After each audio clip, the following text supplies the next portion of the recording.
Buenos días a todos, bienvenidos a esta actividad de la Semana de la Ciencia. Mi nombre es José Ignacio Pastor, soy catedrático en esta universidad y lo que vamos a ver a lo largo de hoy serán dos actividades. Una primera que consiste en una pequeña charla, una pequeña exposición acerca de algunas cosas que considero interesantes acerca de los materiales, y luego habrá una visita a los laboratorios de investigación de este centro. Para un poco entender mejor todo lo que después voy a empezar haciendo una introducción. Lo primero es saber dónde estamos. Algunos de vosotros habréis venido sin saber muy bien dónde, y lo que nos encontramos es en la Universidad Politécnica de Madrid, en concreto en el campus de Moncloa. El campus de Moncloa en estos momentos es un campus que ha sido declarado campus de excelencia internacional, compartido por la Universidad Politécnica de Madrid y por la Universidad Complutense de Madrid, y se están empezando a hacer acciones para unificar intenciones tanto de investigación como docentes. Por eso veis que aquí aparece lo de campus de excelencia internacional. Dentro de ese campus, que es muy grande, va desde Moncloa, lo que se conoce habitualmente el metro de Moncloa, hasta prácticamente el Monte del Pardo. Estamos en una escuela, que es a la que habéis accedido en la parte de la entrada, que es la Escuela de Ingenieros de Caminos, Canales y Puertos. Tiene un nombre tradicional que hasta hace no mucho se correspondía con lo que hay en su interior, pero que, como veréis dentro de un rato, difiere un poco de lo que en este momento estamos haciendo. Dentro de esa escuela está este departamento en el cual os encontráis ahora, que es el Departamento de Ciencia de Materiales, y es esta CM aquí, que son un par de probetas para ensayar, que luego veréis algún tipo de ensayo similar, que es donde en estos momentos vais a estar y donde estáis y donde se van a desarrollar las actividades de esta mañana. Bueno, además este departamento forma parte de este último logo que os aparece aquí, por falta de logos que no quede, que es el CISDEN. El CISDEN es un centro de investigación, CI, esas son las siglas, de seguridad y durabilidad de las estructuras y materiales. Es un centro mixto de creación muy reciente, en el cual participan tanto la Universidad Politécnica de Madrid como el Consejo Superior de Investigaciones Científicas, es decir, el CSIC. Esta publicidad que tenéis aquí pues se debe a eso, y que espero que os sirva de algo, sea de utilidad por lo menos, ya que tenéis ahí el pequeño regalo. Bueno, ¿y qué hay dentro de esta escuela? Pues hay dos actividades importantes, además de las administrativas y burocráticas de siempre. Una actividad es la actividad docente. La actividad docente, como todo el mundo pensaría, pues tendrá que ver algo con la Escuela de Caminos, sí. Lo que pasa es que ahora, con todo el espacio europeo de educación superior, ha cambiado el nombre. Entonces esa actividad docente se ha transformado en el grado de Ingeniería Civil y Territorial, donde básicamente se sigue enseñando lo mismo, se sigue formando a los estudiantes con la misma intención, y es producir ingenieros, en este caso civiles y territoriales, es decir, ingenieros que se dediquen a hacer estructuras, puentes, carreteras, puertos, etcétera, y donde si queréis más información, pues tenéis aquí un tríptico con lo que consisten los estudios. Es una titulación de 4 años, como todos los grados nuevos, ¿vale?, donde además posteriormente pues habrá un máster oficial de 2 años para alcanzar las mismas competencias que hasta hace poco tenía un ingeniero de caminos, canales y puertos. Pero hay una segunda titulación, una titulación que es mucho menos conocida, que es el grado de ingeniero de materiales, que es el otro tríptico que tenéis aquí, que es muy parecido al anterior, porque tiene una misma imagen corporativa, pero que habla de algo totalmente distinto. Y me voy a entretener unos minutos en explicaros qué es esto, sobre todo dirigido a los más jóvenes, y a los que no lo son también creo que es interesante, porque aunque la titulación es nueva, como todos los grados, es un grado de este empezó un poco antes, ya va por el 3er año. Sin embargo, había una titulación previa, que era de segundo ciclo dentro de las licenciaturas, que ya lleva 15 años funcionando. ¿Y en qué consiste la ingeniería de materiales? Pues consiste básicamente en el estudio de los materiales, algo tan amplio, tan diverso, tan cercano a la vez como son los materiales. ¿Y qué es lo que se estudia? Pues se estudia cómo diseñar materiales, cómo fabricar materiales, cómo utilizar estos materiales.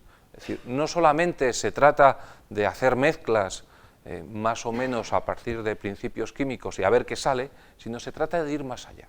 El grado de conocimiento tecnológico y científico en estos momentos permite hacer ingeniería de materiales en el sentido de diseñar a partir de primeros principios nuevos materiales que den soluciones a problemas específicos. Y en todo esto está el diseñar, fabricar y posteriormente utilizar. No solamente hay que tener el material, sino que hay que saber cómo utilizarlo. Pero en los últimos años, y cada vez más lo será, es muy importante ir un poco más allá, y es recuperar y reciclar. Los materiales tienen una vida útil en su estructura, en su función, y después hay que hacer algo con ellos. Cuando uno termina con un coche, lo lleva a un vertedero hasta hace poco.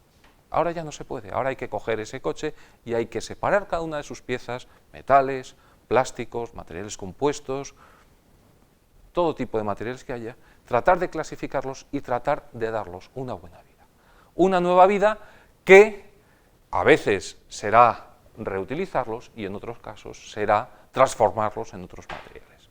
Pero estamos en un mundo de recursos limitados y por tanto hemos de hacer que todos esos recursos estén en un círculo de reutilización, de volver a la vida una vez que han cumplido una función para las cuales los habíamos diseñado. ¿Cómo se estructura esta carrera? Pues básicamente con 4 puntos o con 4 pilares que son los 4 pilares de la ciencia de materiales. Por una parte, hay que hablar de la estructura de los materiales, es decir, cuando uno va a hacer una tortilla de patatas, por poner un ejemplo muy cercano, no es lo mismo que le quede por un lado el huevo, que por otro lado le quede las patatas, que por otro lado le quede la leche, si es que le echa leche, o por otro lado le eche la harina. Hay que hacer una estructura de forma que todo eso esté bien mezclado.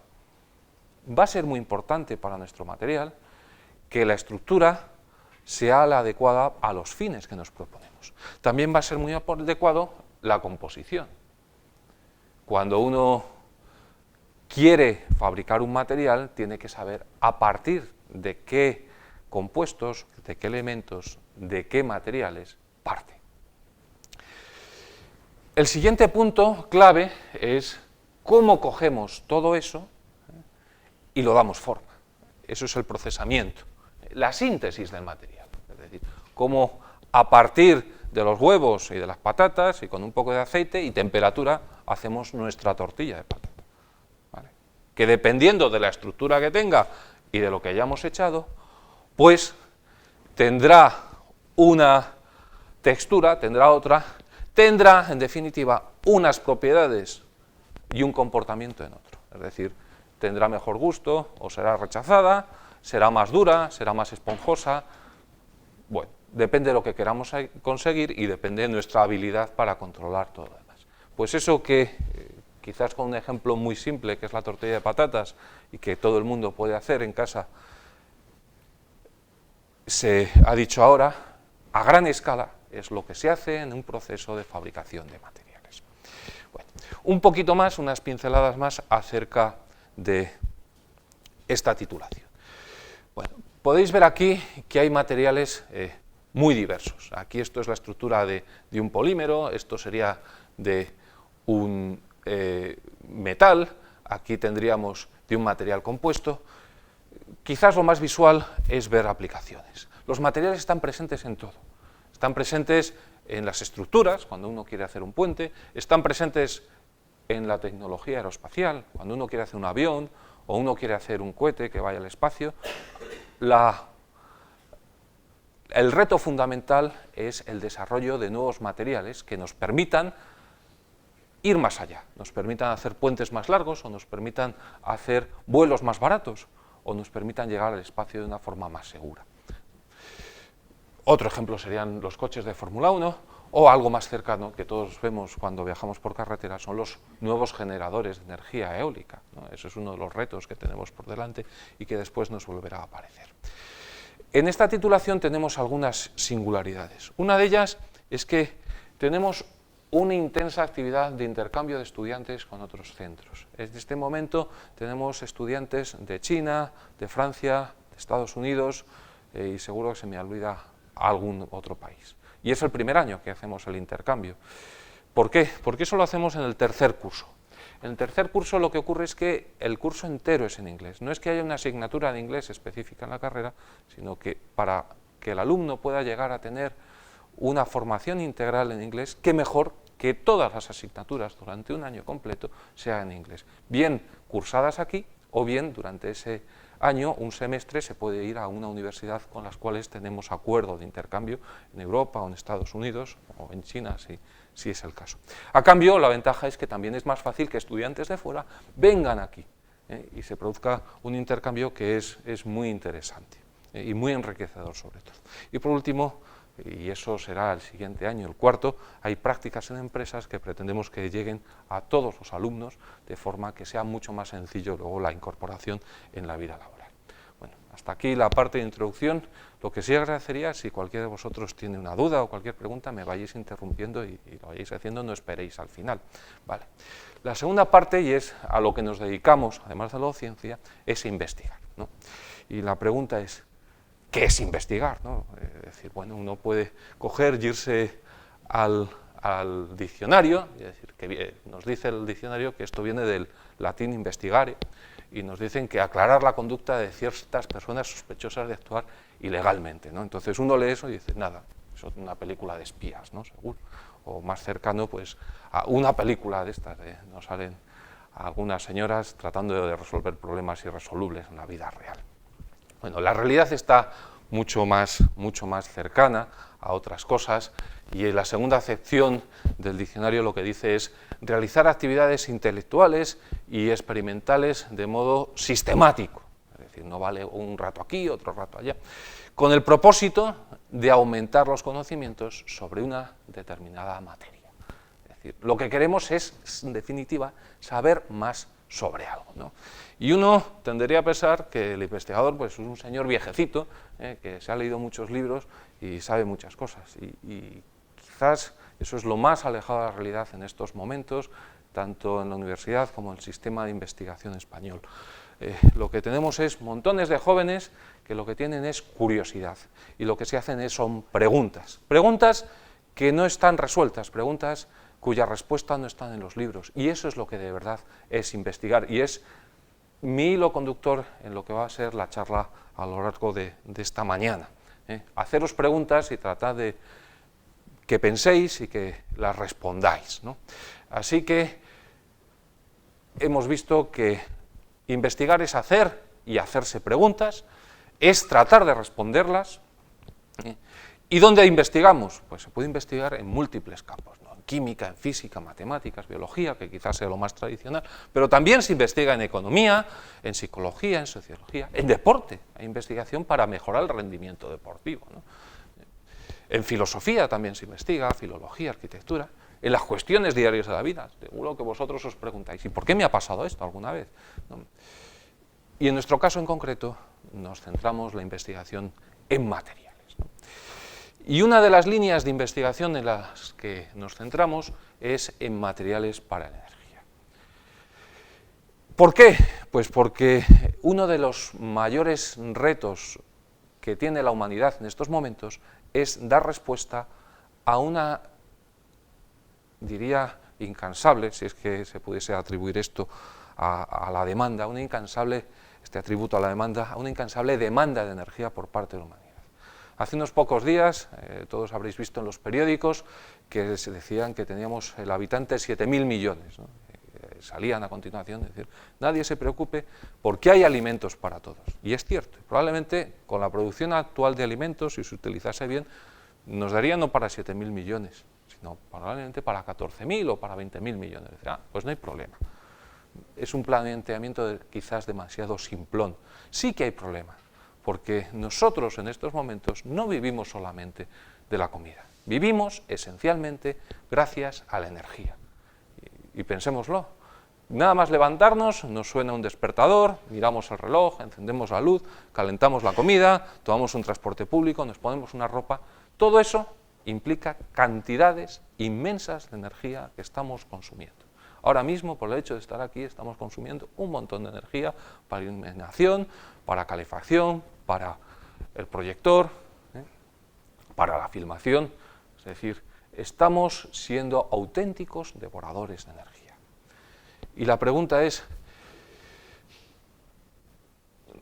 ¿qué es lo que nos hace humanos? Es nuestra pregunta para llegar a esa explicación de por qué necesitamos energía. Pues hay varios libros que se han publicado últimamente y hay muchas facultades o hay muchos atributos que puede decir esto es lo que nos hace humanos. Una de ellas es decir, bueno, pues el deporte, ¿no? Es decir, bueno, pues quizás no es tan claro, ¿no? Porque podemos enseñar a un simio, que quizás es nuestro ancestro más cercano, a hacer deporte. Es decir, bueno, pues parece ser que si nosotros somos capaces de hacer cosas tan elaboradas y hay animales en la superficie de la Tierra que también son capaces de hacerla, tendremos que rascar un poco más, ¿no? Y vamos a ir viendo o tratando de resolver este enigma.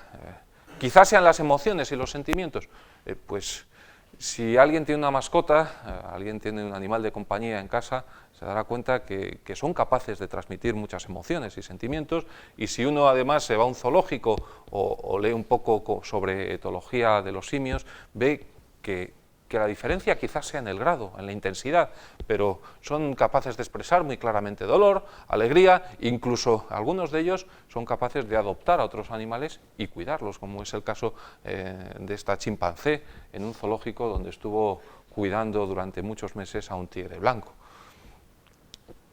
La empatía y el amor, pues tampoco, es decir, hay el caso de orangutanes, donde esta orangutana tuvo una relación muy intensa con esta investigadora, y fue tan intensa que ella no se reconocía como orangutana y se llegó a enamorar de uno de los señores que la atendían y la proporcionaban comida. Bueno, no tenemos que llegar a cosas como el planeta de los simios, ¿no? Pero no estaba tan desencaminado el escritor de la película cuando planteó escenas de este estilo. Es decir, en el fondo ellos también sienten estos sentimientos todavía más profundos que los anteriores de los que hablábamos. Quizás la guerra.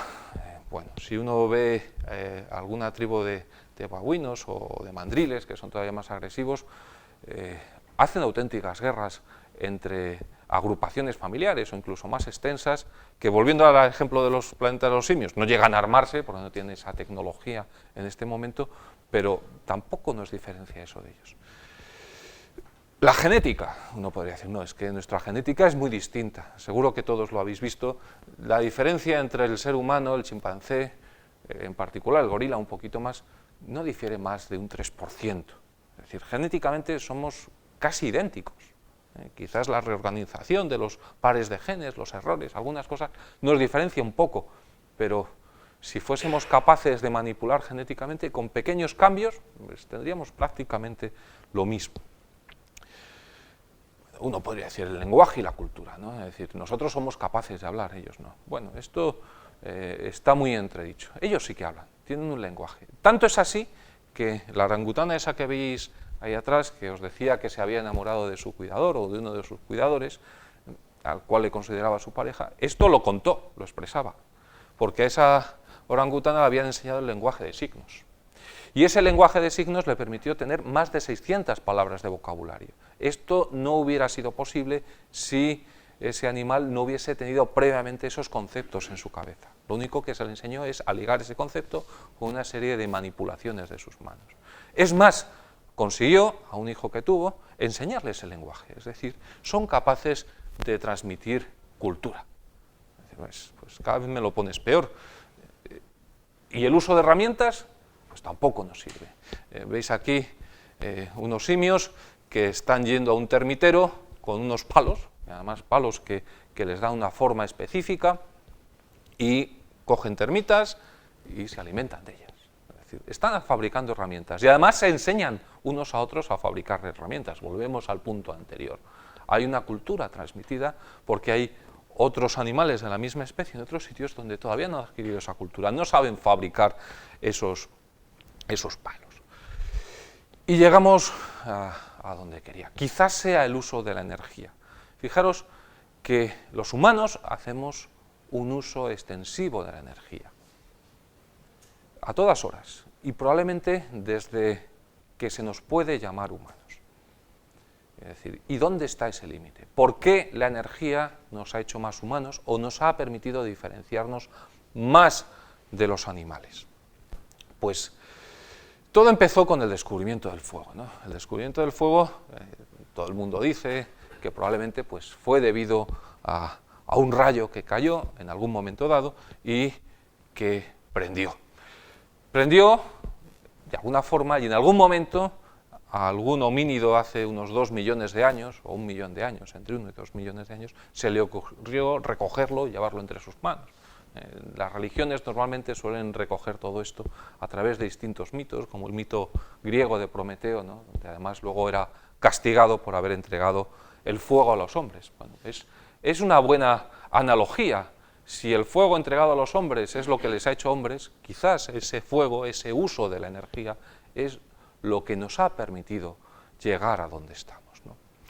Obviamente eso enseguida permitió, una vez que se le perdió el miedo, permitió pues el avivarlo primero, conservarlo y posteriormente aprender a, no solamente a aprenderlo, a tenerlo con nosotros, sino aprender a fabricarlo, a aprender a generar fuego, a partir de palos o a partir de piedras.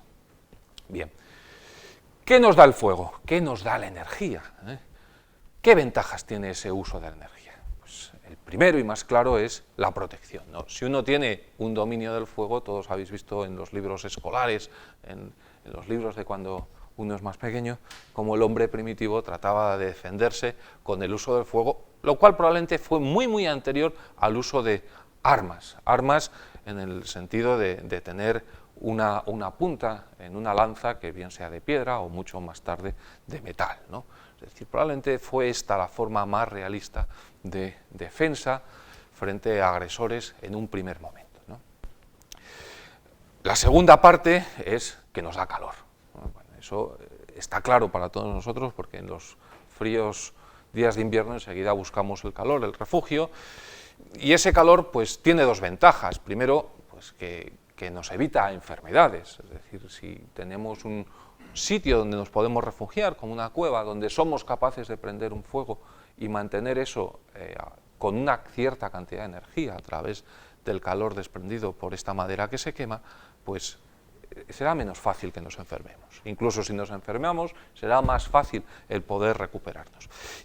Lo cual, en definitiva, lo que nos permite es ser más resistentes a condiciones ambientales adversas. Es decir, poder escapar de nuestros límites físicos dados por la evolución y crear nuevos entornos.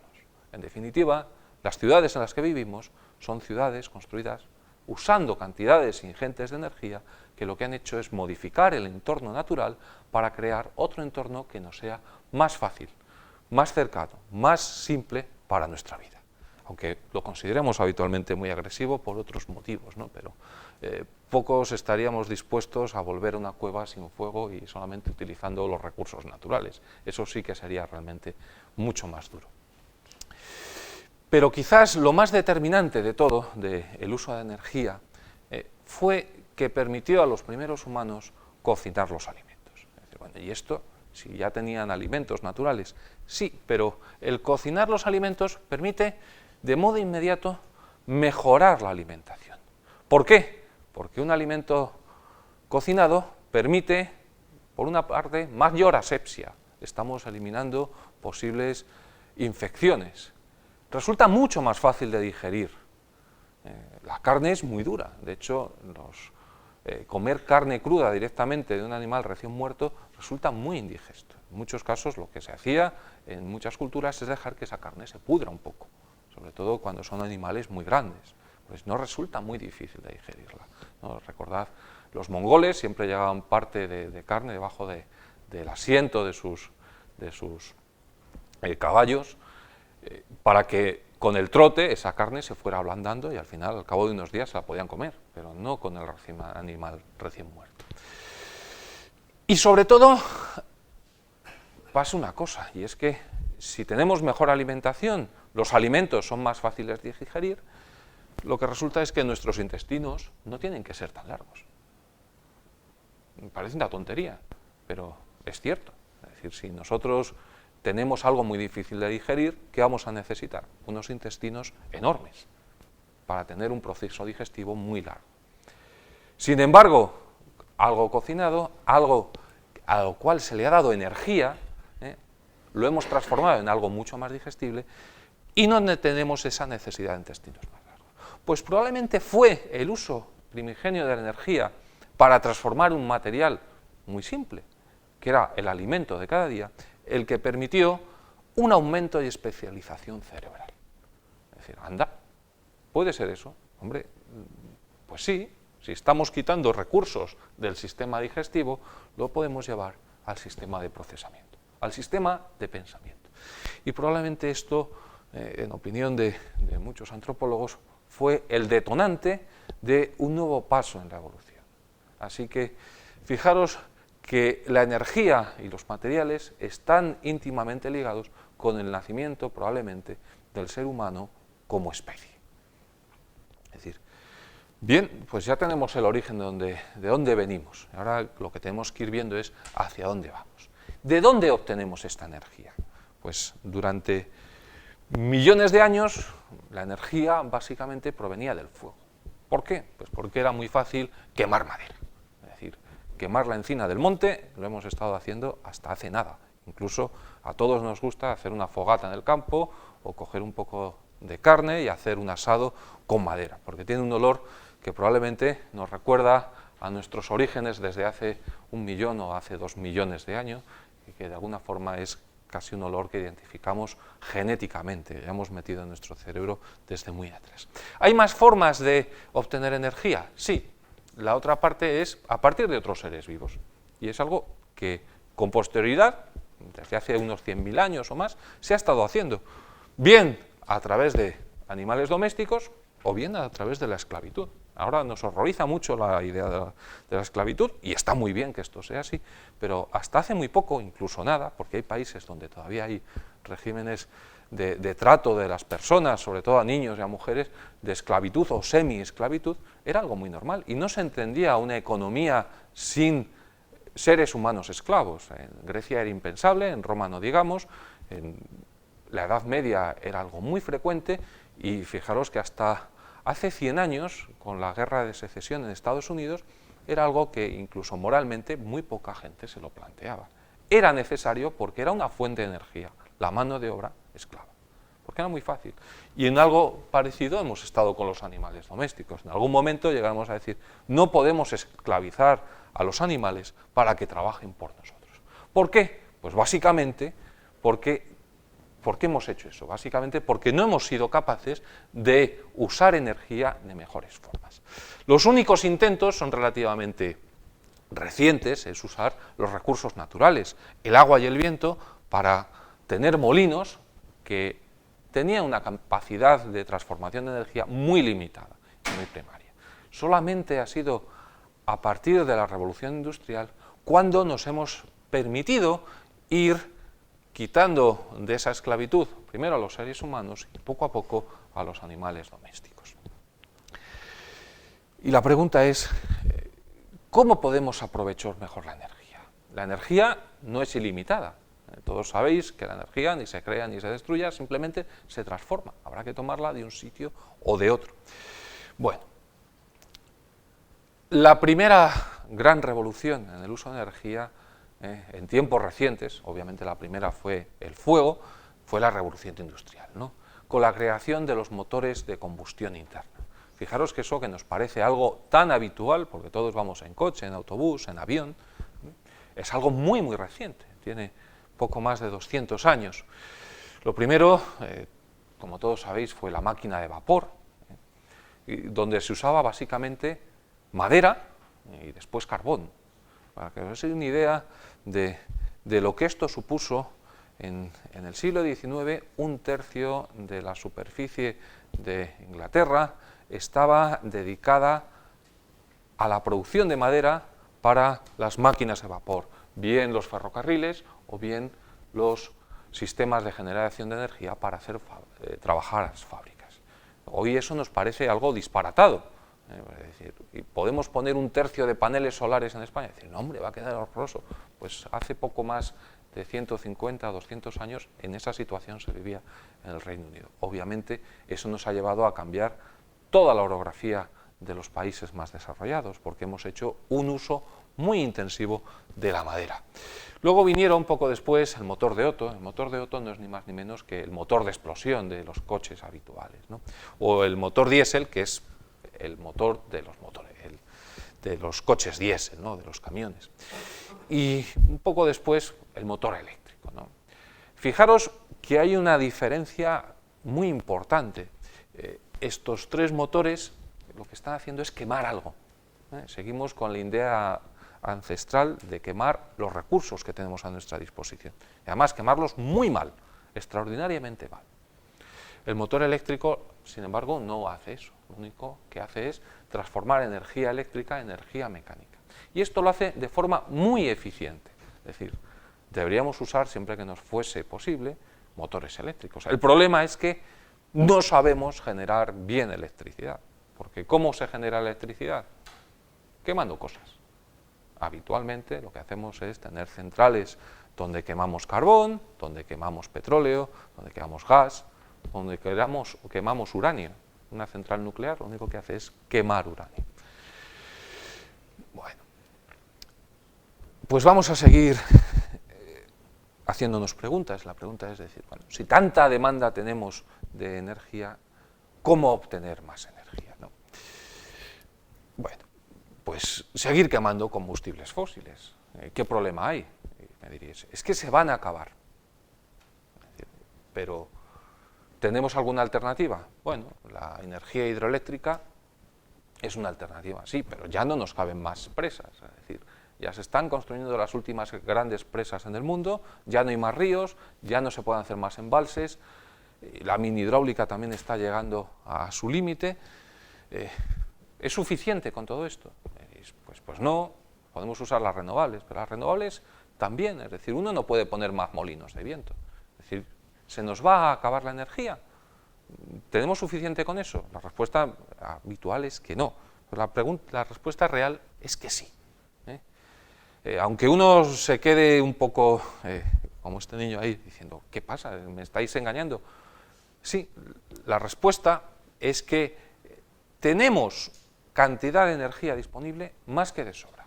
Las reservas de carbón, solamente las reservas mundiales de carbón, nos daría para producir energía al ritmo actual o superior para 500 o 600 años. Entonces, ¿dónde está el problema de la crisis energética? ¿Y cuál es la respuesta? Seguro que todos estáis pensando en la respuesta, pero todavía no la vamos a ver. Fijaros que aquí tenemos las predicciones de la producción de energía por parte de la ONU para los próximos años. Como siempre, las predicciones están para que uno se confunda y para que todo sea de alguna forma absolutamente diferente. Pero esto llega hasta 2100. Obviamente, el petróleo se va a acabar. Es decir, hacer alrededor de 2100, un poco antes, un poco después, depende de múltiples factores, porque como el petróleo cada vez es más caro, pues a lo mejor yacimientos que se consideraban no explotables, ahora sí lo son, aumenta la tecnología. Bien. El carbón, que fijaros, según esto que aparece aquí, pues hasta 1900 fue la principal fuente de energía desde el inicio de la revolución industrial, luego fue cayendo, pues ahora parece que va repuntando. Bueno, esto va en la línea que os decía. Sí, carbón hay muchísimo. El problema del carbón es que contamina una barbaridad, muchísimo más que el petróleo. Algo similar sucede con el gas, tenemos más gas, pero también se irá acabando. Las predicciones dicen que vamos a usar más energía nuclear.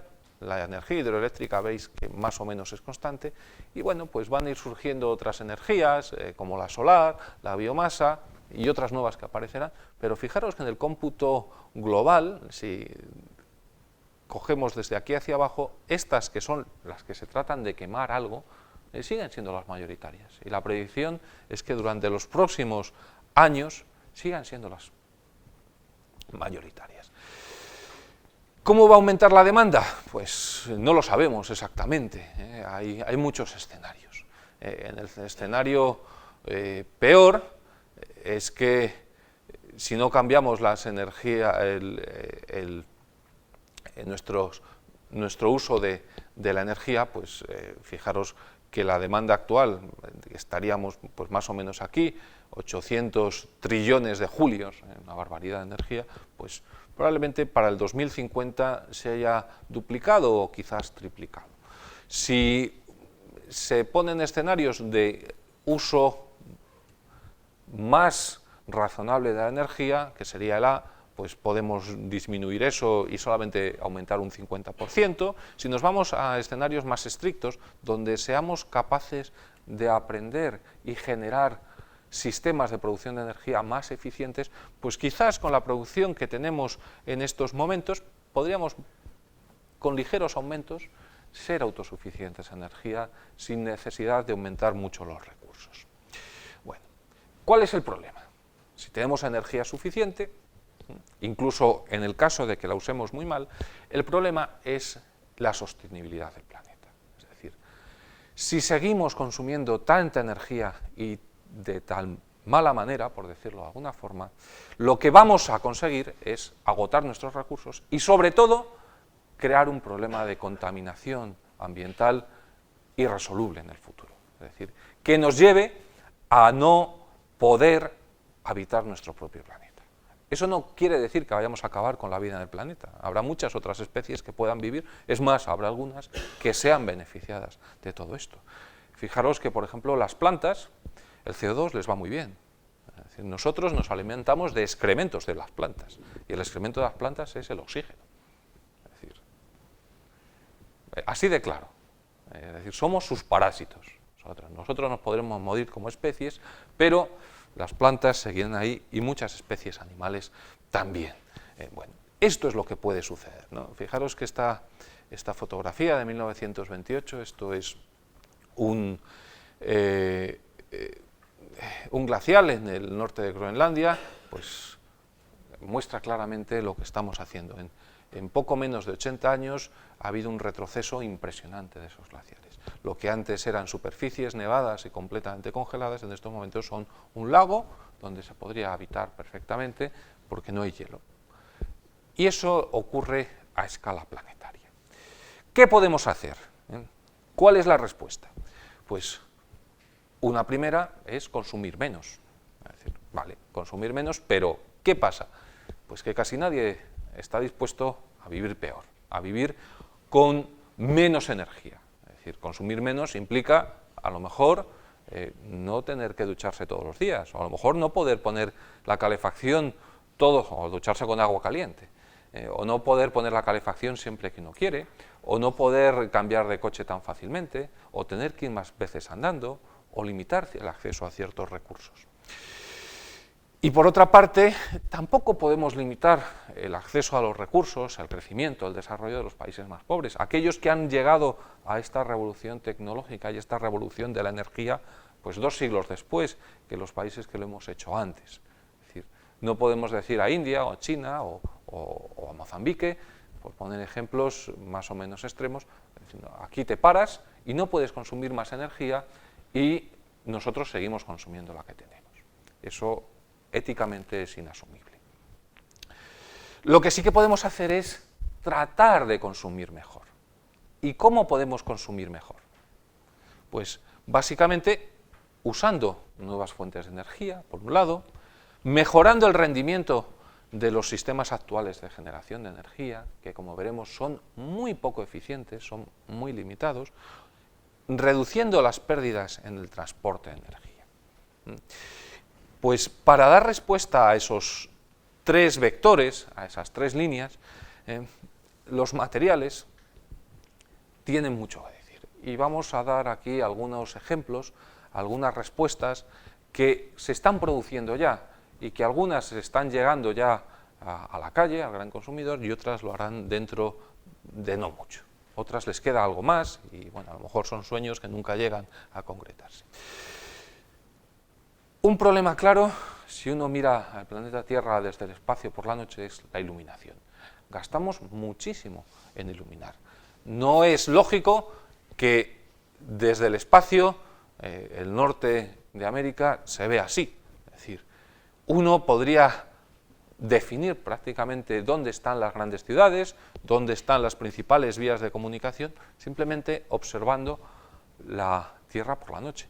Europa no está mucho mejor, fijaros que esta parte de aquí sería Europa, también se ve un resplandor considerable. Estamos perdiendo energía a través de la iluminación porque estamos usando una iluminación muy ineficiente.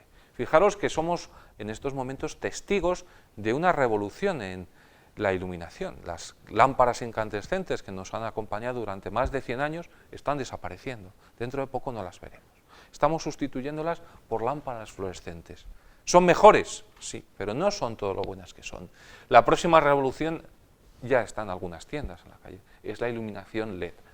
La iluminación LED es a través de diodos de emisión de luz, es el esquema básico, es esto.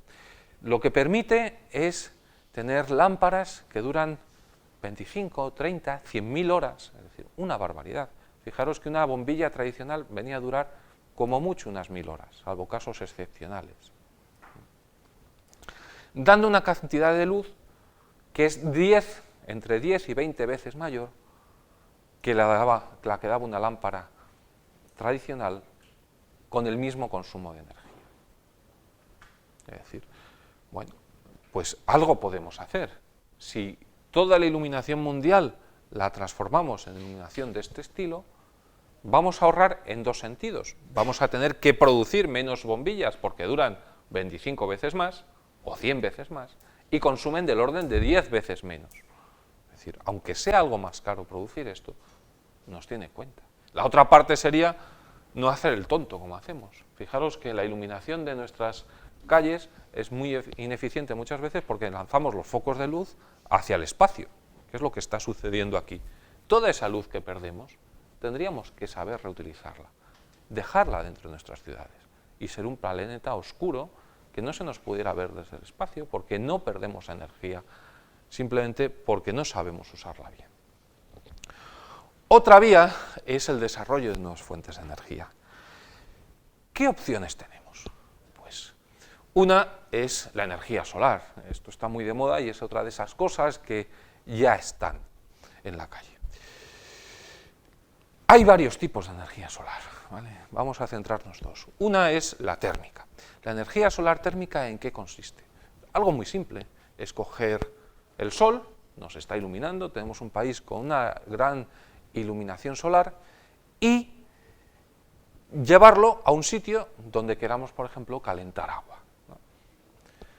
Todos habéis hecho la prueba o habéis sufrido la desagradable experiencia en verano de tener algo negro, dejarlo al sol y a coger y está calentísimo.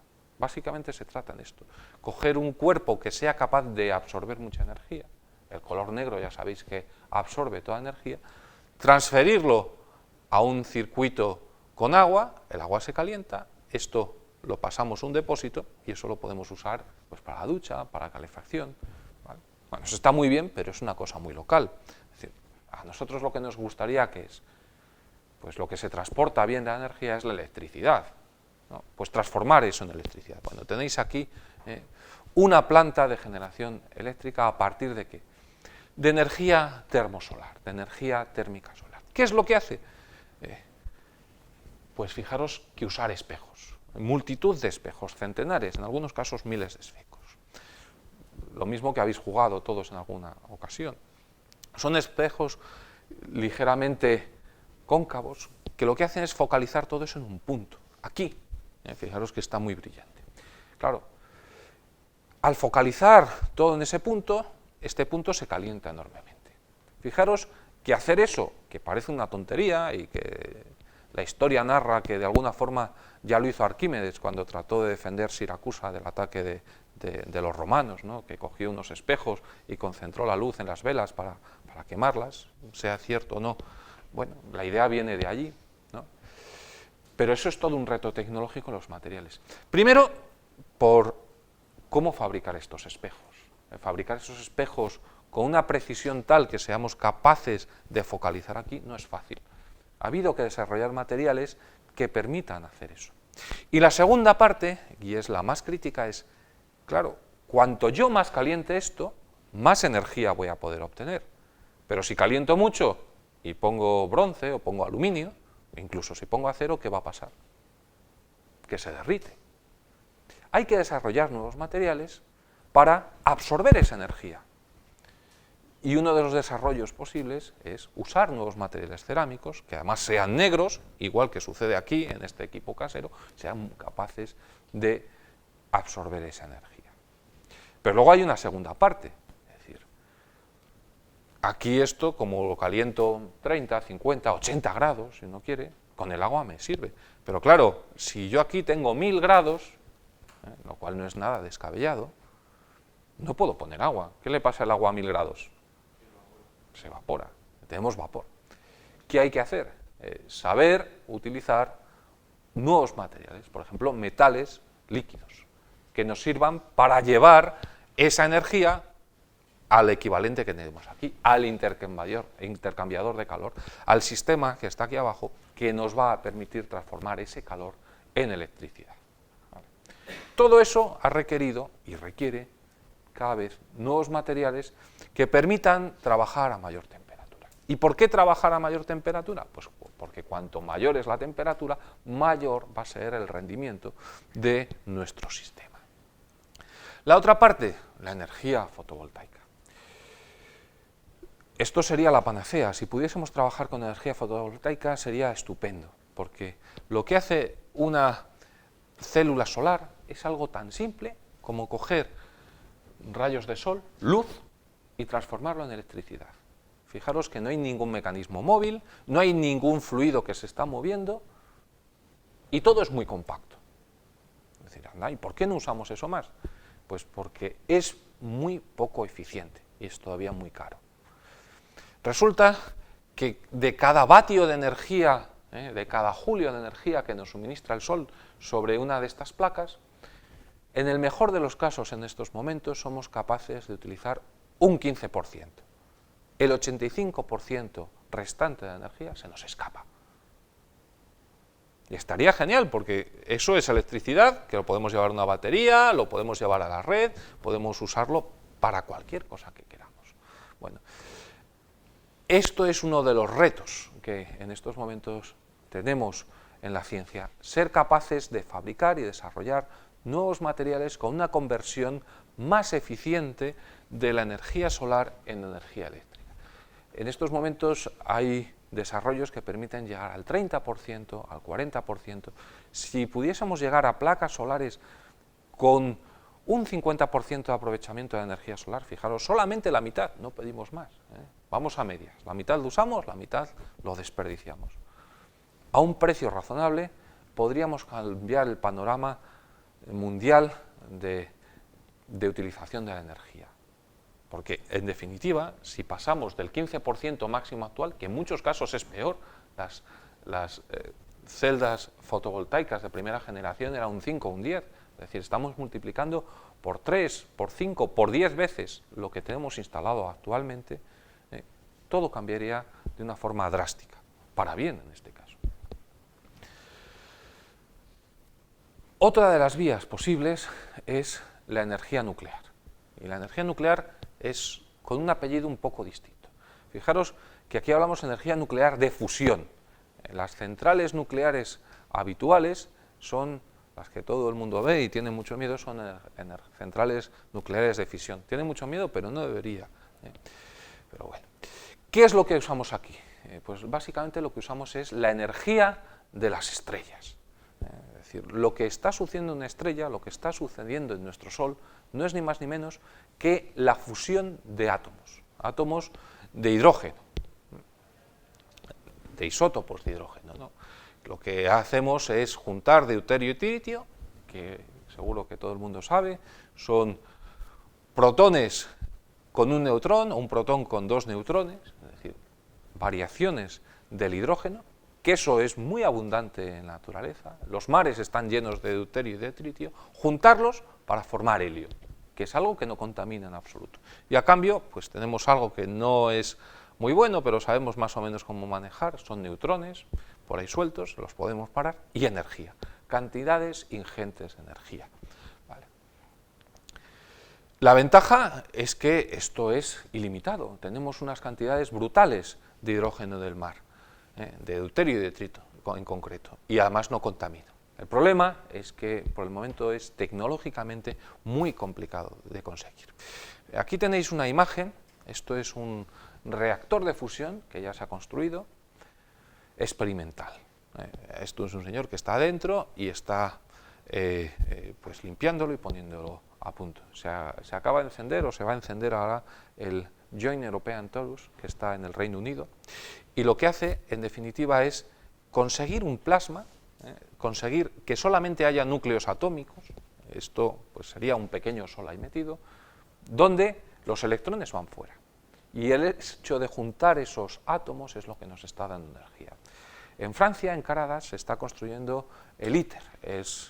ITER, además de significar camino, lo cual es muy ilustrativo en latín, es el Reactor Internacional de Fusión. Es un proyecto en el cual participan Europa, China, Estados Unidos, Corea, Brasil, creo que India también, es decir, las principales potencias mundiales. ¿Por qué es tan importante? ¿Por qué es tan interesante? Pues porque si eso llega a funcionar, y digo, ya se está construyendo, podríamos, en un plazo más o menos razonable, de 30 a 50 años, tener reactores de fusión, no de fisión, donde probablemente con tener uno o dos por país tendríamos energía suficiente no solamente para el país, sino para el país y para zonas limítrofes. El problema es que son muy caros y que los retos tecnológicos no están todos resueltos. ¿Vale? Llevamos 50 años diciendo que dentro de 50 años tendremos un reactor de fusión y lo seguimos diciendo, parece una constante, pero cada vez estamos más cerca. El problema es que el reto es muy grande, pero el beneficio también. ¿Qué más cosas podemos hacer? Pues reducir el consumo de energía en transporte, principalmente en aviación y con automóviles. ¿Cómo podemos hacer esto? Pues de una forma muy sencilla. Fijaros que en estos momentos, cuando uno se monta en un coche, de los mejores de última generación, de toda la gasolina que sea en el depósito, de cada euro que pone, de verdad le sirve para mover las ruedas 15 céntimos. Es decir, estamos desperdiciando un montón de dinero.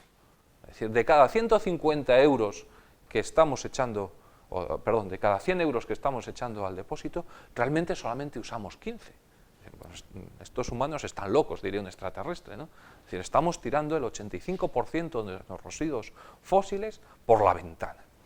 ¿Por qué sucede esto? Pues porque no sabemos tener poca fricción entre nuestros elementos mecánicos, entre las bielas, los rodamientos. Es decir, uno de los retos de la ciencia de materiales es el desarrollo de materiales con menos fricción.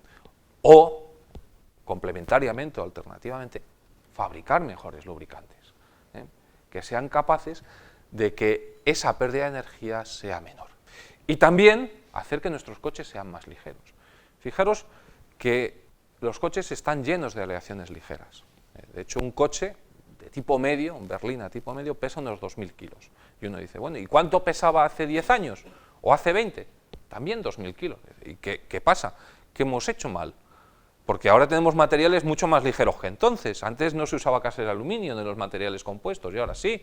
El acero tiene una densidad de 7 y pico y aluminio de 3. ¿Por qué sigue pesando igual? Pues porque, como hemos quitado peso de la estructura del coche, lo hemos dedicado a llenarlo de motores y de juguetitos para estar más cómodos, pero hemos mantenido el peso, con lo cual seguimos consumiendo mucho. Menos que entonces, por supuesto, pero seguimos consumiendo demasiado. Y seguimos teniendo pérdidas enormes. La otra opción es decir, tener coches y aviones, no solamente coches eléctricos. Es decir, bueno, esto ya lo estamos viendo. Uno puede ir por la calle y hay puntos de alimentación para coches eléctricos y hace un año y pico Boeing, además aquí en España, es decir, mucho más cerca, en Madrid, probó el primer prototipo de avión movido por algo que es muy interesante, que son las pilas de combustible. Se llaman pilas de combustible, pero no tienen combustible en el sentido tradicional. Lo que tienen son reacciones químicas. Obtener electricidad a partir de reacciones químicas es muy eficiente, se pierde muy poco, ¿vale? Es decir, ese 15% se incrementa rápidamente a factores de cerca del 80%. Pero, ¿cuál es el problema? Que no tenemos buena tecnología para fabricar baterías, que son todavía muy caras, que se descargan muy rápido, con 100, 200 kilómetros, y que luego cuesta horrores volver a cargarlas, muchas horas. Nadie está dispuesto a salir de viaje, parar a los 100 kilómetros, esperar 8 horas a que la batería se cargue y volver a salir de viaje. Eso en estos momentos es inadmisible. La otra parte son las pilas de combustible, que tienen otros problemas. Lo que usan básicamente es hidrógeno, y la manipulación del hidrógeno pues, es complicado. Y luego todo esto tiene una dificultad añadida, y es que pesa mucho y quita mucho volumen al coche. Entonces, bueno, poco a poco nos adaptaremos, pero estos son tecnologías que no están tan lejos y que dentro de poco se encontrarán en la calle. La energía térmica. Básicamente, las fuentes tradicionales lo que hacen es quemar carbón, petróleo, gas, uranio, biomasa, y eso lo hacemos muy mal, ¿vale? Porque bien sea para producción de energía o bien sea en una turbina de avión, lo que tenemos que hacer es quemar a mayor temperatura. Habitualmente estamos quemando unos 500 grados, 550. ¿Por qué no quemamos a mayor temperatura? Pues porque somos ignorantes. Si quemásemos a mayor temperatura, reduciríamos la cantidad de contaminantes. Quemar mejor quiere decir menos residuos. Quemar mejor también indica, según las leyes básicas de la termodinámica, que pasamos de rendimientos a lo mejor del 20 o del 30% que tiene un motor, pero eso es rendimiento teórico, que no se puede mejorar, a no ser que se aumente la temperatura, a tener rendimientos que pueden llegar al 50%. Es decir, usando la misma cantidad de energía inicial, estamos produciendo el doble de energía final. La misma cantidad de combustible inicial producimos el doble de energía final. ¿Qué necesitamos? Pues ser capaces de desarrollar nuevas aleaciones, normalmente cerámicas, para que podamos trabajar a muy altas temperaturas. En vez de trabajar a 500, 600 grados, poder trabajar a 1000, 1500, 1600 grados.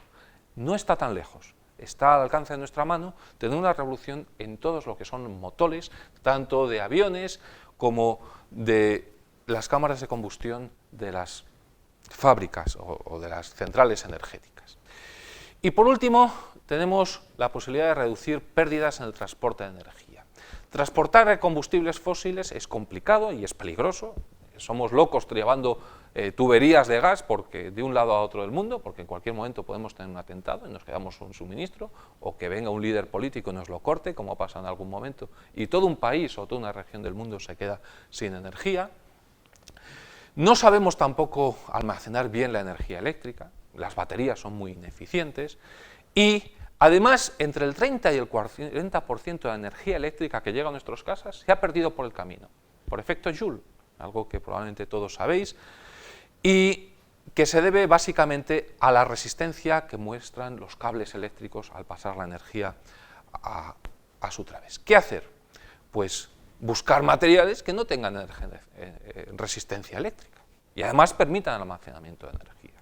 Bueno, pues el mundo de los materiales también ofrece una respuesta a esto. Son los superconductores de alta temperatura crítica. Estos son unos materiales que tienen resistencia eléctrica nula. Hasta hace poco, hasta hace 20 años o 25 años, lo tenían a temperaturas extremadamente bajas. Extremadamente bajas quería decir 20 Kelvin, cerca al cero absoluto, es decir, 250 bajo cero. Hace 20 años hubo una revolución que hizo pensar que en poco tiempo pudiéramos tener esos materiales superconductores a temperatura ambiente. Nos hemos quedado en unos 150 bajo cero. Dices, es muy bajo. No, no es demasiado bajo, porque podemos enfriar a esa temperatura fácilmente, con nitrógeno. El precio de un litro de nitrógeno es como €1 o menos, es decir, casi más barato que un litro de cerveza. ¿Y qué ventajas tiene esto? Pues que podemos transportar energía sin pérdidas, es decir, 100%, que podemos hacer flotar cosas, podemos hacer flotar imanes, como esto que aparece aquí. Y entonces, si podemos hacer flotar cosas, podemos hacer, por ejemplo, trenes levitantes, como en Maglev. Esto ya está funcionando, donde la resistencia, la cantidad de energía que perdemos por fricción es prácticamente nula. Es decir, y además, si tenemos cosas flotando, podemos almacenar energía eléctrica y mecánica ahí, de forma indefinida. Si uno se va al Museo de la Caixa, aquí en Madrid, puede ver un circuito que lleva 20 años manteniendo la misma intensidad sin pérdidas. Lo único que tenemos que tenerlo es frío. Como podéis ver, tenemos un futuro que es muy alentador para resolver a todos estos problemas de energía que se han planteado y, en definitiva, para seguir progresando como humanos, como grupo social que partíamos de los simios y que gracias a la energía hemos llegado a donde estamos y podremos seguir avanzando.